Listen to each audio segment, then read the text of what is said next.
It was there, in that quiet, dim hospital room, clutching my small audio recorder with its tiny red light on, listening to my grandfather speak, that I went from using the recorder for its practicality to transforming it into a tool for gathering stories. Or rather, as a way to ensure that certain stories were never lost. It is in this spirit that the telling of the plane wreck at Los Gatos Canyon, and how the song of the same name, which carried its message the world over, has been uncovered after nearly 7 decades. While the telling itself is true, its loyalty is not to people of fact, but rather to people of memory, which is to say all of us. In this way, it's inevitable that some rememberings will contradict other rememberings. If several people witness the same tragedy and offer opposing accounts, whose version is the most accurate? In this case, perception is truth.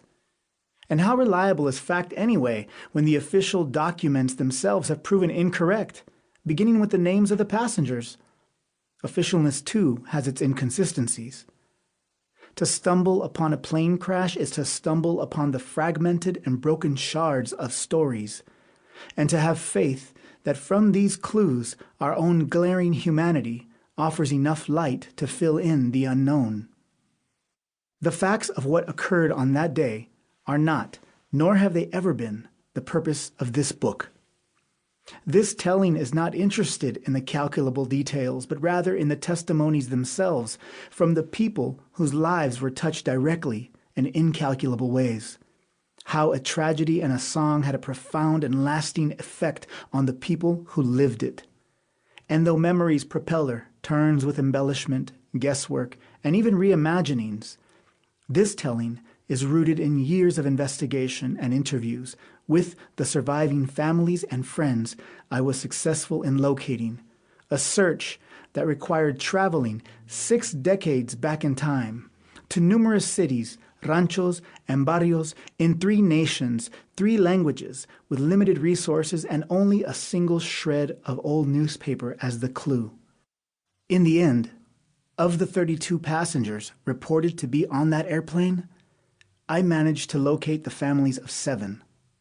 But as you'll find, the total number of lives changed on that cold winter morning of January 28, 1948, was far greater. The Story Keepers. The Eyewitnesses. Coalinga and Los Gatos Canyon, California. June Gaston, daughter of Happy Gaston and granddaughter of Red Childers. Dolores Crabtree, Canyon resident and eyewitness to the crash.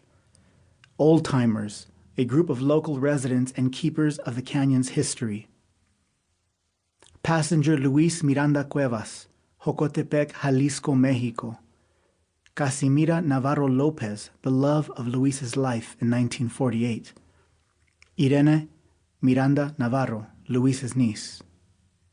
Passengers Guadalupe Ramirez Lara and Ramon Paredes González. Charco de Pantoja, Guanajuato, Mexico. Jaime Ramirez, grandson of Ramon and nephew of Guadalupe. Guillermo Ramirez, grandson of Ramon and nephew of Guadalupe. Caritina Paredes Murillo, Ramon's daughter. Don Fermín Ramirez Lara, Guadalupe's son. Don José González Arredondo, close friend of both Ramon and Guadalupe. Olga Cárdenas, Guadalupe's granddaughter. Passenger José Sánchez Valdivia, La Estancia Nochistlán, Zacatecas, Mexico. Celio Sánchez Valdivia, José's youngest brother. Eliseo Sánchez González, José's friend in 1948. Don Guadalupe Jauregui, José's friend and cousin by marriage. Pilot Frank Atkinson and stewardess Bobby Atkinson. Rochester, New York. Helen Atkinson, Frank's sister and in-law to Bobby. Mary Lou Atkinson, Frank's sister and in-law to Bobby. Connie Mart, Frank's niece. Martin Hoffman, Rough Rock, Arizona, Navajo Nation. Sue Edelstein, Martin's girlfriend in 1971. Pete Seeger, musician and friend of Martin's. Lucy Moore, Apache County coroner on the Navajo Reservation in 1971. Margie